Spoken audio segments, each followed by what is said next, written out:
Et donc j'ai découvert le fait de pouvoir faire des petites chaussettes, puisque vous savez que moi les chaussettes, c'est pas que j'aime beaucoup tricoter les chaussettes, le souci c'est que je ne les porte pas parce que j'accroche pas du tout dans le fait de porter la chaussette. Et donc là j'avais dit bah voilà je vais me remettre à faire de la chaussette pour tricoter debout etc. Mais bon. Et de ce fait j'ai trouvé cette alternative qui est de faire des petits yarn cozy, puisqu'en fait j'ai appelé ça yarn cozy, j'ai pas créé le nom moi, hein, c'est parce que alors il y a très peu de choses là-dessus, mais le peu que j'ai trouvé ça s'appelle yarn cozy, alors je l'ai nommé yarn cozy. Et donc j'ai fait 2 petits yarn cozy, et c'est vraiment exactement le genre de petit ouvrage. Alors moi je suis folle de joie d'avoir découvert ça parce que on peut déjà pratiquer les techniques de tricot. C'est à mi-chemin, on va dire, moi ce qui me vient à l'esprit c'est que c'est à mi-chemin entre le bonnet et les chaussettes. Voilà. Et je m'éclate. Alors on peut passer les restes de laine. On peut travailler sur des points différents. Là, par exemple, j'ai découvert ce point-là. J'ai découvert, c'est la première fois que je le fais, on va dire. Donc ça c'est un point 3-1. Ce sont des côtes 3-1. Donc 3 mailles endroit, 1 maille envers. Et alors... ça c'est génial parce que c'est très extensible et ça veut dire que là votre yarn cake il va pouvoir vraiment, même en le dévidant, ça va quand même garder la bobine. Alors on va regarder un petit peu ce que ça donne au niveau du passage. Voilà, donc ça c'est mon premier petit yarn cozy que j'ai fait. Je l'ai fait en jersey classique. Donc c'est un montage qui se fait, alors moi je fais le montage à 5 aiguilles, je l'ai filmé d'ailleurs dans... Bonjour à tous et bienvenue dans cette nouvelle vidéo. Alors aujourd'hui je voulais vous montrer comment faire un petit yarn cozy, c'est-à-dire une petite chaussette pour ranger nos cakes, nos laines qu'on a mis en cake, parce que bon, souvent, vous voyez, moi j'ai eu du mal par exemple à faire un cake vraiment bien comme il faut. En tout cas, je trouve que de faire une petite chaussette comme ceci, voilà, ça permet d'avoir ça bien comme il faut. Moi, je trouve ça absolument ravissant et en plus, ça peut vous permettre d'apprendre à tricoter pour faire quelques points. Alors là, moi, j'ai fait un petit point décoratif, j'ai utilisé le point de mosaïque. Et alors, je suis partie du bas, je suis partie du dessous, tout simplement. Donc, on va faire ça ensemble. Donc, pour ceci, il nous faudra un reste de laine. Alors, vraiment, pas beaucoup. Je vous marquerai, je pense, combien il en faut. Un marqueur pour le début de maille. Et en revanche, il faudra quand même des aiguilles double pointe. Moi, je trouve que c'est vraiment ce qu'il y a de mieux pour démarrer. Ensuite... donc, selon la taille d'aiguille que vous allez pouvoir utiliser, vous allez avoir une chaussette qui va être plus ou moins grande. Et ça va être par rapport au cake que l'on va faire. Parce que par exemple, là, c'est un écheveau de 800 mètres à la base. Et là, je suis avec des aiguilles 3,5. Mais si vous voulez que ça se soit un peu moins grand, pour une plus petite pelote, par exemple, ça, une bobine qui est quand même beaucoup plus petite. Surtout qu'en plus, on est censé la tricoter, la bobine. Donc, ça veut dire qu'elle va réduire. Donc là, on peut envisager de faire une bobine qui soit un petit peu plus petite, vous voyez. Je n'ai pas mis bien comme il faut, mais voilà. Après, ça fait le job quand même. Hein, c'est pas... mais voilà. Et puis après, si on a envie, on en fait plusieurs des chaussettes. Là, pour finir ici, vous pouvez faire aussi une finition e-cord. Moi, j'ai préféré ça parce que j'aime pas quand ça tire. Donc, je voulais que ce soit vraiment souple ici. Comme ça, je peux défaire facilement. Voilà. Donc, on va démarrer ça ensemble. On va prendre une petite bobine parce que c'est vrai que le démarrage n'est pas évident, c'est ce qui peut poser un peu un souci. Alors là, moi je vais être avec des aiguilles 3, même je vais prendre du 2,5, tiens d'ailleurs, parce que ça va suffire. Comme ça je verrai vraiment la différence, j'aurai 2 tailles. On va monter 8 mailles. 2, 3, 4, 5,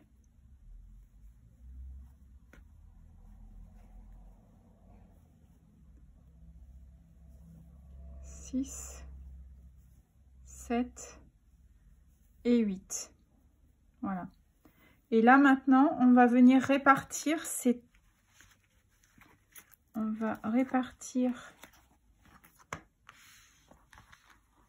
les 8 mailles sur 3 aiguilles. 1, 2, 3 par exemple. Voilà. Ensuite, voilà. Ça c'est vrai que c'est le moment un petit peu délicat. Il vous faudra aussi, c'est un petit anneau marqueur, je vous l'ai pas dit, mais ça c'est, il le faut. 1 et 2 par exemple. Comme ça je me rappelle que là où il y a les 2 mailles, c'est l'aiguille du milieu.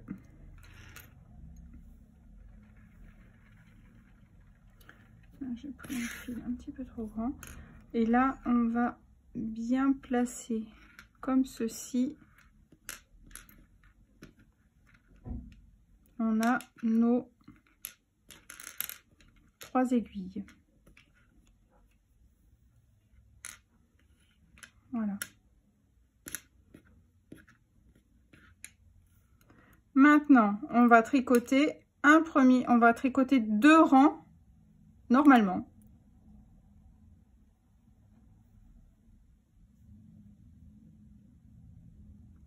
Je vais venir prendre une 4e aiguille.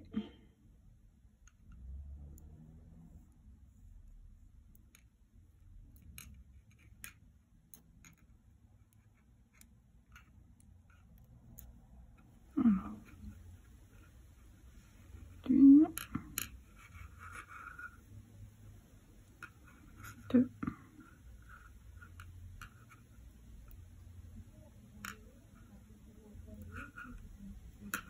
3. Là, il faut vraiment prendre son temps parce que c'est le moment vraiment fatidique. Voilà, moi, d'ailleurs, j'ai fait une bêtise, je récupère ma maille.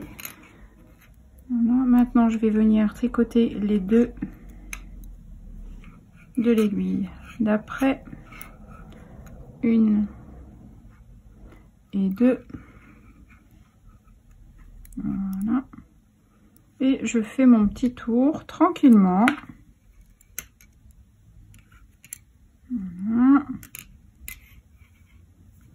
Je vais faire 2 tours hein, avant de programmer les augmentations. Là, hop.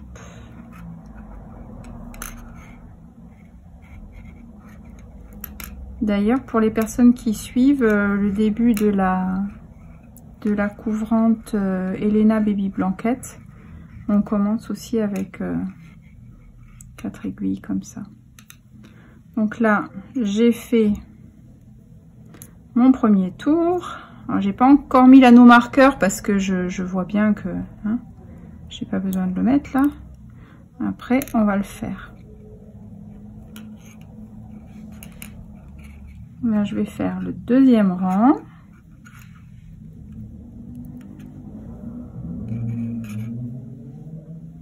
Donc c'est pas compliqué, hein, 3 aiguilles, hein, enfin ou à 4 ou à 5, c'est pas compliqué. Il faut y aller doucement au départ.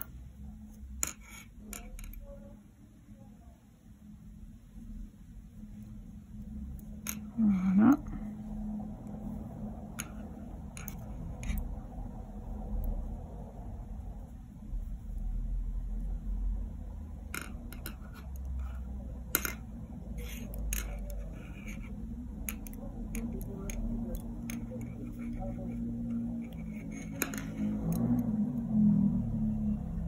Vous voyez, j'allais switcher mon aiguille, donc il faut bien faire attention.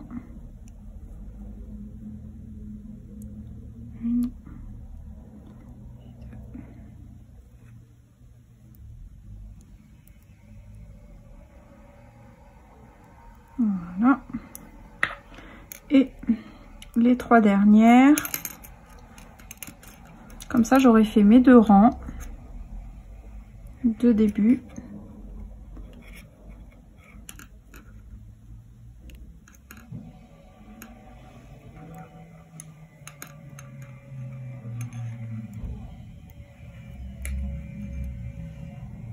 Deux et trois. Voilà. Là, j'ai donc mon début qui est bien amorcé.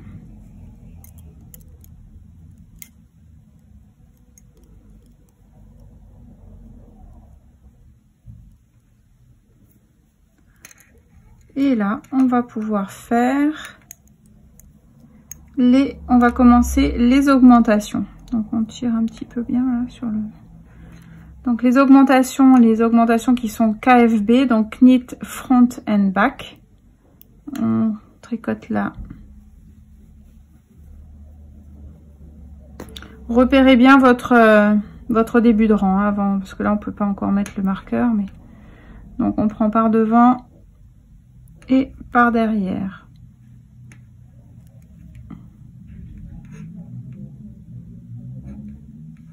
Voilà.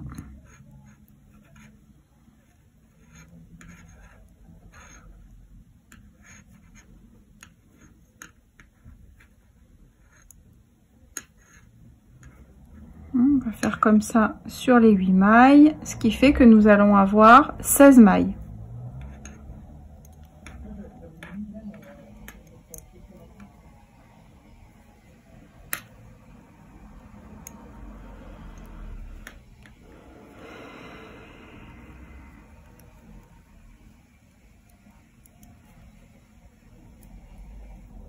Voilà, en plus c'est un petit peu c'est foncé sur l'aiguille foncée. J'espère que vous voyez bien. Sinon, vous avez le tuto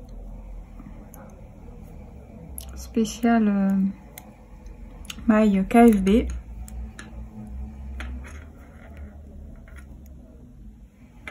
Voilà, ça. Je fais pareil sur les dernières.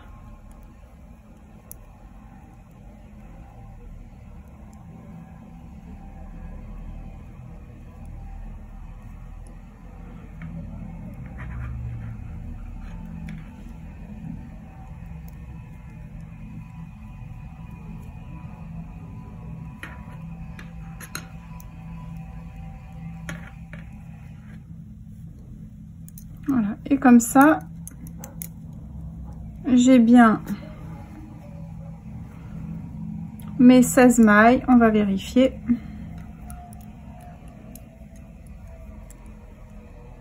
2, 4, 6, 8, 10, 12, 14 et 16. Voilà, donc là, je vais continuer. Je vais faire encore 2 rangs en droit et je referai à nouveau des augmentations KFB, comme ça j'aurai 32 mailles.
Voilà, donc là j'ai mes 32 mailles.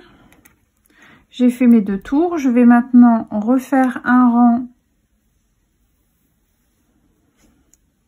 d'augmentation pour avoir 64 mailles.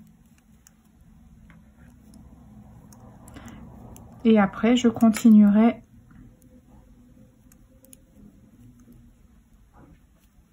je pense en jersey.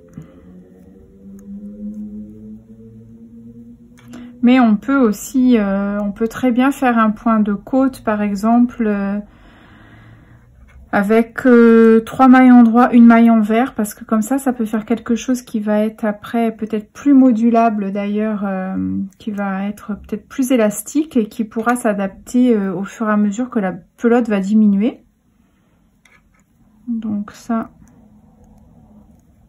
comme de toute façon c'est un multiple de 4, avec 64 mailles, ça va parfaitement, il n'y a aucun problème. Donc là, moi, je vais faire ça tranquillement et comme ça, je vais réfléchir.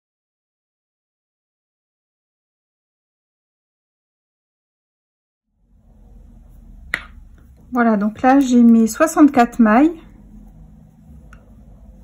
Je vais faire un tour en droit, normalement.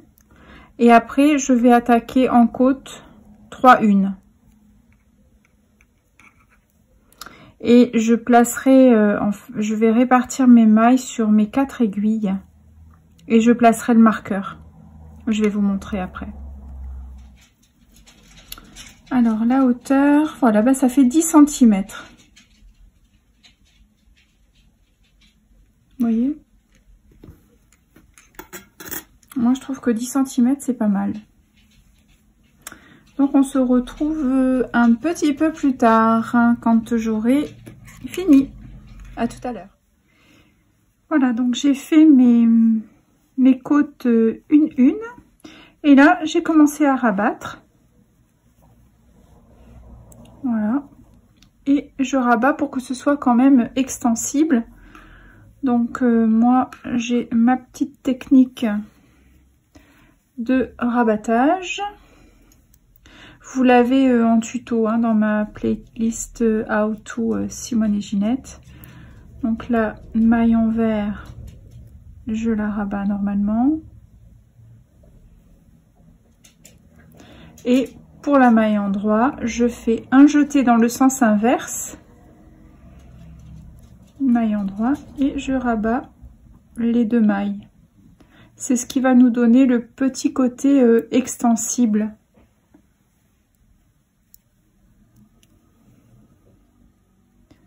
Voilà, la maille en vert normale et avant la maille en droit, je fais le jeté à l'envers et je rabats.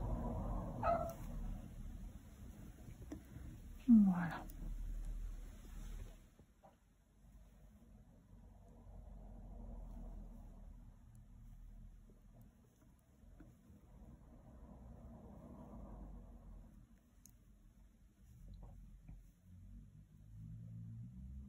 Voilà, je me suis trompée, c'est pas grave.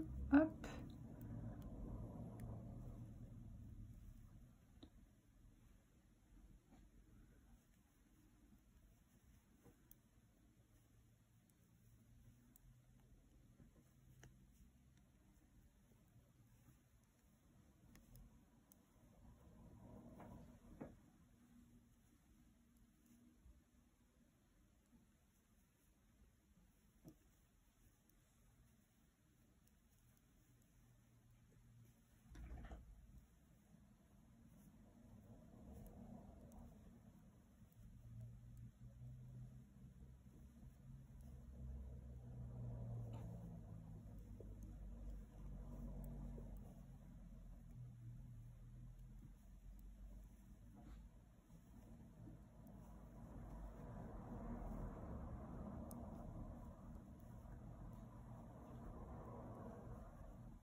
je vais finir jusqu'à la fin. Et on se retrouve. Voilà, voilà, j'ai donc terminé de rabattre le rang. Je vais pouvoir couper le fil. Hop.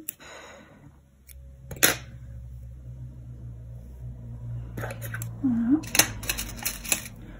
Là, on va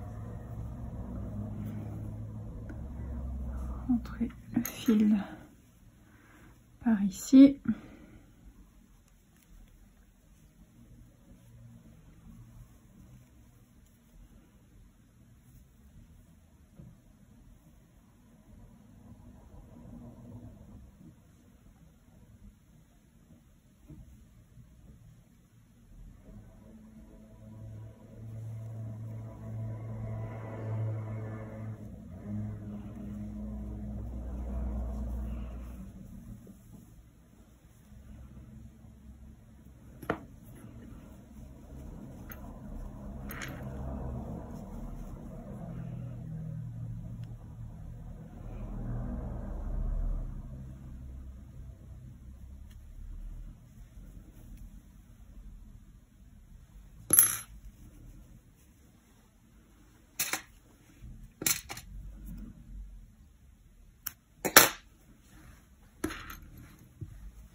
On a donc notre petite chaussette qui est terminée.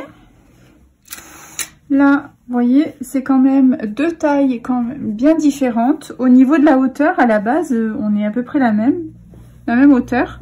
Sauf qu'il y en a une qui est en côte, l'autre qui est en jersey. En revanche, celle-ci, voilà, ça va être pour aller sur un gros modèle, comme ça. Vous voyez, bon, on le centre un peu bien, hein. Voilà. Et puis là, on a un autre cake qui est quand même moins gros. Donc on va essayer notre chaussette. Voilà, on essaye de bien centrer ça.